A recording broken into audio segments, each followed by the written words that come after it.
Hello friends, very welcome to you all. आज मैं आप सभी को मैक्रो इकोनॉमिक्स में बेसिक कंसेप्ट आप सभी के लिए रिवीजन लेके आया हूँ।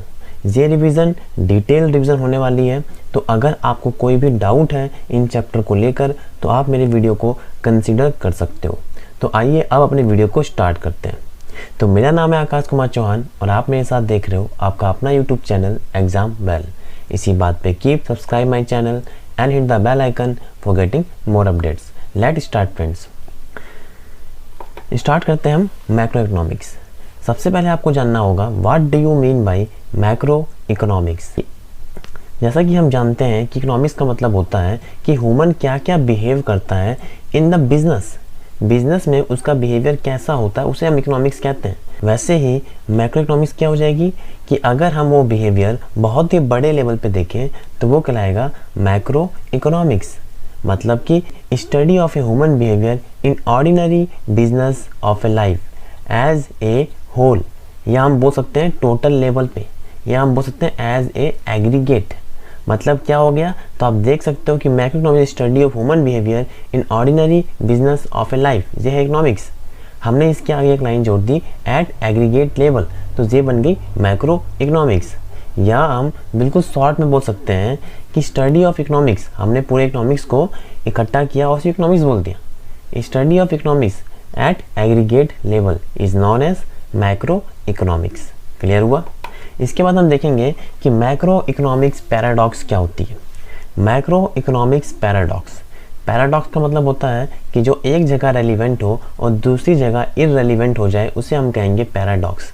जो नाम इसके आगे लिखा रहेगा वहाँ पे जाके हम इररेलिवेंट हो जाएंगे। जैसा कि लिखा हुआ है मैक्रो इकोनॉमिक्स पैराडॉक्स, इसका साफ मतलब है कि हम मैक्रो इकोनॉमिक्स पे जाके इररेलिवेंट हो जाएंगे। मतलब कि इसका डेफिनेशन है which are relevant at micro level but irrelevant at macro level is known as macro economics paradox. Clear हुआ। आप देख सकते हैं what is logical at micro level may not be logical at macro level is known as macro economics paradox. आगे बढ़ते हैं। इसके बाद आती है स्कोप ऑफ मैक्रो इकोनॉमिक्स। आखिर मैक्रो इकोनॉमिक्स की स्कोप क्या क्या है, रीच क्या क्या है, सब्जेक्ट मैटर क्या क्या है। जैसा कि हम जानते हैं theory of income and employment, theory of international trade, public finance, money and banking, and last में आएगा डेवलपमेंटल इकोनॉमिक्स। जैसा कि आप देख सकते हो theory of income and employment, theory of international trade, public finance, money and banking, और last में है डेवलपमेंटल इकोनॉमिक्स। इसके बाद हमें देखा इंटरमीडिएट गुड्स और फाइनल गुड्स।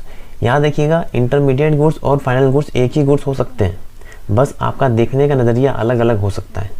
जैसे कि अगर मैं बोलूँ कि इंटरमीडिएट गुड्स क्या होती है सर, तो हम बोलेंगे वो गुड्स जिन गुड्स को दोबारा बनाया जा सकता है, अगर दोबारा बन रही है तो दोबारा बेचा भी जाया जा सकता है, उसे हम कहेंगे इंटरमीडिएट गुड्स। मतलब कि those goods which can either reproduced और resold is known as intermediate goods. लेकिन सर क्या होती है फाइनल गुड्स, नाम पे छुपा हुआ है फाइनल, जो अपने फाइनल रिजल्ट तक पहुंच चुका है, उसे हम कहेंगे दोज गुड्स विच नाइदर, याद रखिएगा नाइदर रिप्रोड्यूस्ड, क्योंकि वो फाइनल जगह पे पहुंच चुका है, तो नाइदर रिप्रोड्यूस्ड, अगर दोबारा बनाई ही नहीं गई है दोबारा बेची भी जाएगी नहीं। मतलब कि neither reproduced nor resold. Intermediate क्या था, इंटरमीडिएट था कि रिप्रोड्यूस्ड भी होगी रीसोल्ड भी होगी, और फाइनल क्या है, रिप्रोड्यूस्ड भी नहीं होगी रीसोल्ड भी नहीं होगी। सर एग्जांपल दे दीजिए। जैसे कि अगर मैं कहूँ कि मैं स्टील कंपनी हूँ और मैं स्टील बनाता हूँ, तो मेरे लिए फाइनल रिजल्ट क्या है, स्टील बनाना। तो मेरे लिए स्टील क्या कहलाएगी, फाइनल गुड्स, क्योंकि मैंने स्टील बनाई और स्टील बेची, उसको दोबारा नहीं बना पाऊंगा और दोबारा बेच भी नहीं पाऊंगा, क्योंकि मैं अपने फाइनल आउटकम पे पहुंच चुका था। लेकिन वही स्टील अगर कार कंपनी परचेज कर रही है, उनके लिए ये है इंटरमीडिएट गुड्स, क्योंकि वो इस स्टील को दोबारा से बनाएगी कार के अंदर, वो इस स्टील को दोबारा रिप्रोड्यूस करेगी और बना लेगी कार, और फिर कार को बेच सकते हैं। इसलिए बोला गया कि ऐसे गुड्स जिन गुड्स को दोबारा बना के बेचा जाया जा सकता है वो इंटरमीडिएट है, जिन गुड्स को दोबारा बनाएंगे नहीं, दोबारा बिकेगी नहीं, वो फाइनल गुड्स हैं। आप देख सकते हो These are those goods which can neither reproduced nor resold। वहीं आप देख सकते हो कि इंटरमीडिएट गुड्स क्या है, These are those goods which can either reproduced or resold for further production। Clear हुआ। अब आगे बढ़ते हैं। इसके बाद हम देखते हैं कंज्यूमर गुड्स और कैपिटल गुड्स। कंज्यूमर गुड्स कौन सी गुड्स है? कंज्यूमर गुड्स वो गुड्स है जिसको डायरेक्टली कंज्यूम कर लेते हैं consumer, directly consume by a consumer. Consumer goods जो होती है वो 4 टाइप की होती है आपके पास, durable, semi durable, non durable, service. Durable 1 साल से ज़्यादा चलने वाली गुड्स, सेमी ड्यूरेबल 6 महीने से ज़्यादा 1 साल से कम, नॉन ड्यूरेबल 10-15 दिन में ख़त्म जैसे कि दूध, ब्रेड, और लास्ट में आता है सर्विस जिसको हम इंटेंजिबल बोलते हैं। और कैपिटल गुड्स कौन सी गुड्स है सर? कैपिटल गुड्स वो गुड्स हैं जिनको हम बिजनेस में परचेज करते हैं फर्दर प्रोडक्शन के लिए, या हम ये बोल सकते हैं फिक्स्ड एसेट्स को हम बोल सकते हैं कैपिटल गुड्स। आप देख सकते हो कंज्यूमर गुड्स क्या है? These are those goods which can directly used for the satisfaction of human wants. इसकी 4 कैटेगरी हैं, durable, semi durable, non durable, service. यहाँ आप ध्यान दो, capital goods fix assets of the producer which are on the high value term as capital goods, या हम ये बोल सकते हैं जो गुड्स को हम यूज़ करते हैं फर्दर प्रोडक्शन के लिए उसे हम कहते हैं कैपिटल गुड्स। क्लियर है? आगे बढ़ते हैं। इन्वेस्टमेंट, या हम बोल सकते हैं कैपिटल फॉर्मेशन। याद रखिएगा इन्वेस्टमेंट इकोनॉमिक्स में अकाउंट से बिल्कुल अलग होता है। इकोनॉमिक्स में इन्वेस्टमेंट हम बोलते हैं कि change in stock of capital, मतलब कि कैपिटल में चेंज इन द कैपिटल। कितने सालों में? 1 सालों में। Change in the capital in 1 accounting year. अगर अच्छे से बोले तो change in stock of capital in 1 accounting year. अगर हम कैपिटल का चेंज देखें 1 सालों के अंदर, जितना चेंज हुआ उसे हम कहेंगे इन्वेस्टमेंट, या हम बोलेंगे कैपिटल फॉर्मेशन। जबकि अकाउंट्स में क्या होता था? अकाउंट्स में हम बोलते हैं जो पैसे कहीं पे फंसा दिए गए, लगा दिए गए, इन्वेस्ट कर दिया गया, उसे हम कहते हैं इन्वेस्टमेंट। लेकिन इकोनॉमिक्स में ऐसा बिल्कुल भी नहीं है। जो पैसा आपने लगाया वो कैपिटल है, जो पैसा निकाला वो कैपिटल है, लेकिन जब लगाया और निकाला में जब बीच में डिफरेंस आएगा, वो जो डिफरेंस है पॉजिटिव डिफरेंस, वो डिफरेंस कहलाएगा इन्वेस्टमेंट इकोनॉमिक्स के हिसाब से। तो हमने देखा what do you mean by investment और कैपिटल फॉर्मेशन, तो हम बोलेंगे change in the stock of capital in 1 accounting year is known as investment और कैपिटल फॉर्मेशन। क्लियर है? आप देख सकते हो। आगे बढ़ते हैं। इसके बाद है कि इन्वेस्टमेंट को हम 2 तरीके से पढ़ सकते हैं, gross domestic capital formation GDCF और NDCF। दोनों के बीच में डिफरेंस इसका है, मैं अगर बोलूँ कि GDCF minus NDCF equal to क्या मिलेगा आपको, तो आपको मिलेगा डेप्रिसिएशन, क्योंकि ग्रॉस और नेट के बीच में एक ही डिफरेंस है, वो है डेप्रिसिएशन। तो ये बात उठती है what do you mean by depreciation. तो डेप्रिसिएशन क्या है? Decrease in the value of fix assets due to continuous use, मतलब कि फिक्स एसेट्स की वैल्यू में गिर जाना कंटिन्यूस यूज के कारण। आखिर ऐसा क्या हुआ कि कंटिन्यूस यूज करने से आपकी वैल्यू गिर रही है? तो हम बताएंगे 3 कारण है गिरने का। पहला कारण है wear and tier, normal wear and tier, आप नॉर्मली यूज करोगे उसकी वैल्यू गिरेगी। दूसरी है एक्सीडेंटल डैमेज, तीसरी है ऑब्सोलेसेंस, मतलब चेंज इन मार्केट स्ट्रक्चर। ये तीन फैक्टर हैं जिनके कारण आपकी जो फिक्स एसेट्स की वैल्यू होती है वो डिक्रीज करने लगती है। क्लियर है? आप देख सकते हो कि what do you mean by depreciation, तो मैं बताया हुआ है कि ग्रॉस माइनस नेट करोगे तो आपको मिलता है डेप्रिसिएशन। फिर आती है डेफिनेशन, तो हमने देखा है fall in the value of fixed asset होगा, यहाँ पे एसेट्स नहीं होगी, यहाँ पे होगी fixed assets. Decrease in the value of fixed asset due to continuous use is called depreciation. The value of assets fall due to normal wear and tear, obsolescence and accidental damage. Stock and flow. Stock and flow एक तरीका है चीज़ों को major करने का। Stock जो होता है एक पॉइंट ऑफ टाइम पे चीज़ों को मेजर करता है, जबकि फ्लो जो होती है वो पीरियड ऑफ टाइम पे चीज़ों को मेजर करती है। जिनके पास पीरियड होती है उनके पास डायमेंशन है, मतलब उनके पास एक एरिया है, क्योंकि वो पीरियड में बात कर रही है ना कि एक पॉइंट के ऊपर बात कर रही है। जबकि जो पॉइंट ऑफ टाइम में डील करता है उनके पास डायमेंशन नहीं होता। वैसे स्टॉक को बोलेंगे पॉइंट ऑफ टाइम और फ्लो को बोलेंगे पीरियड ऑफ टाइम। अब सर स्टॉक और फ्लो या पॉइंट ऑफ टाइम और पीरियड ऑफ टाइम का मतलब क्या है? इनका मतलब होता है स्पेसिफिक और अनस्पेसिफिक। अगर मैं बात करता हूँ कि specific period of a time मतलब कि पॉइंट ऑफ टाइम मतलब कि स्टॉक, जैसे कि 31 मार्च 2019, अगर मैं ऐसे कहता हूँ तो यहाँ पे स्पेसिफिक डेट दे दी गई आपको। क्लियर हुआ? जहाँ की अगर मैं उल्टा बोलूँ कि मैं आपसे बोलता हूँ पीरियड ऑफ ए टाइम मतलब कि अनस्पेसिफिक मतलब फ्लो। अगर मैं ऐसे कहूँ कि आपकी इनकम 1 लाख करोड़ है इन 1 ईयर, जब मैं आपको इन 1 ईयर बोल देता हूँ इसका मतलब है कि आपके पास एक पीरियड ऑफ टाइम है, मतलब कि अनस्पेसिफिक, पूरे साल में कब नहीं पता, तो हमने कहा कि ये कहलाएगा फ्लो। जब आपकी बात होती है फ्लो की तो वहाँ पे आपके पास डायमेंशन होता है। क्यों? क्योंकि मैंने कहा पूरे साल में, तो आपके पास पूरा साल है, 12 महीने का ईयर है एक, तो यहाँ पे आपके पास एक डायमेंशन क्रिएट हो जाती है, तो ये कहलाती है स्टॉक एंड फ्लो। तो आप चेक कर सकते हो स्टॉक क्या है। Stock is a quantity measure at a particular point of a time, जबकि आप देखो फ्लो किया, जबकि आप देखो फ्लो क्या है, ये flow is a quantity measured over specific period of a time. आप देख सकते हो कि फ्लो के पास क्या है, इट हैज़ टाइम डायमेंशन। जबकि ऊपर देखो आप स्टॉक के पास क्या ऐसा कुछ है, तो बिल्कुल भी नहीं, it has no time dimension. Clear है। अब आगे बढ़ते हैं, circular flow of income. Sir circular flow of income क्या होती है? इसका मतलब होता है इनकम को एक लूप के अंदर सर्कुलेट करते रहना। जब आप इनकम को एक लूप के अंदर सर्कुलेट करते रहोगे उसे हम कहेंगे सर्कुलर फ्लो ऑफ इनकम। अब आप सोच रहे होगे सर इनकम एक लूप में कैसे सर्कुलेट हो सकती है?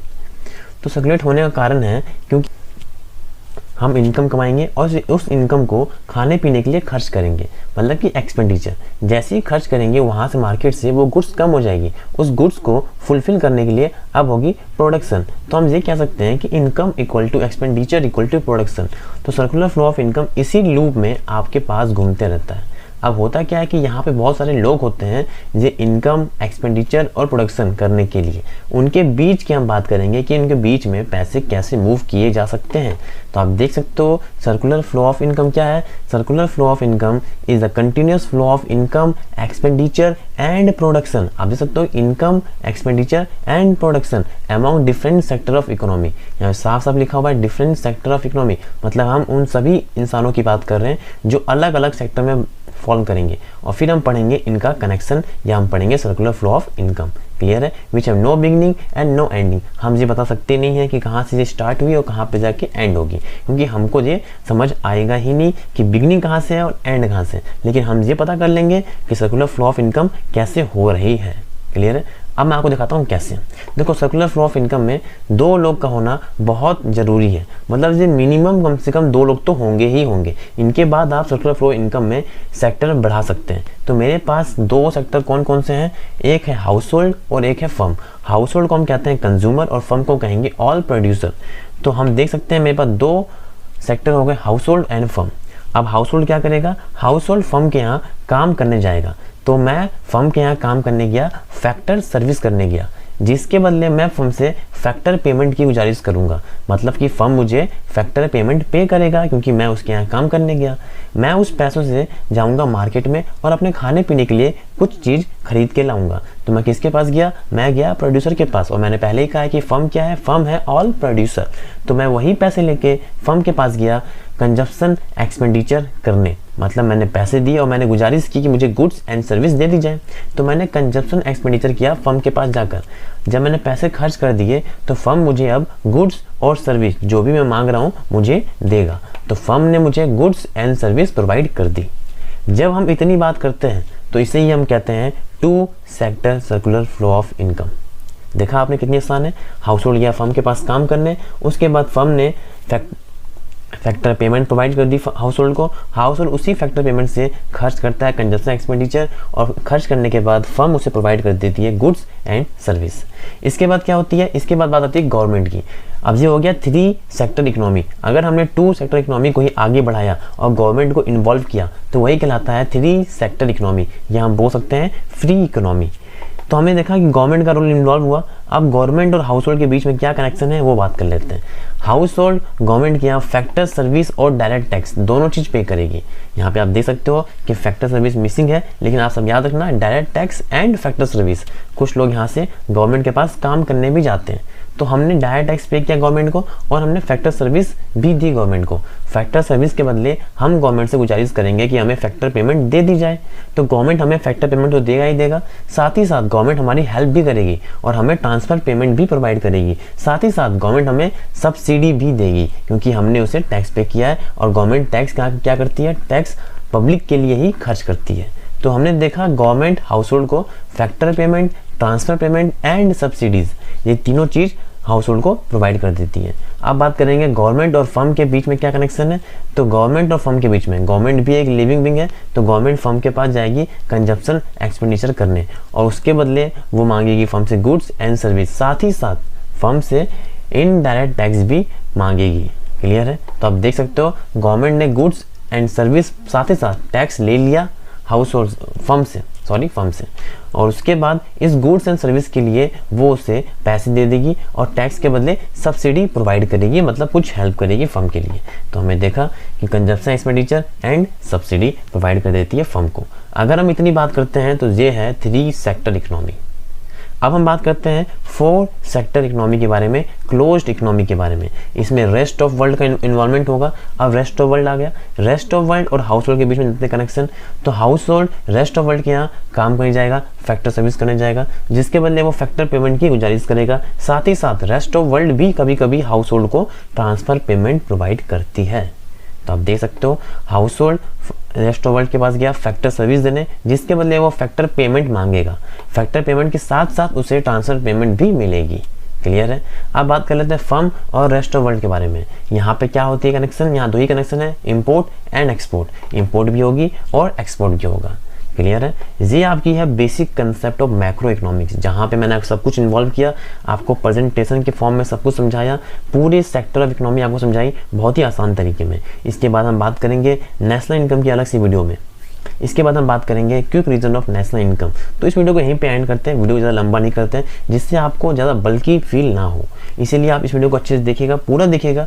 पसंद आने पर वीडियो को लाइक जरूर करिएगा, क्योंकि आपके लाइक से हमें पता चलता है कि वीडियो सही बन रही है या नहीं। और अगर आप चैनल पर नए हो तो चैनल को सब्सक्राइब जरूर कर लीजिएगा, क्योंकि इस चैनल पर ऐसे ही वीडियो आती रहेगी रेगुलरली।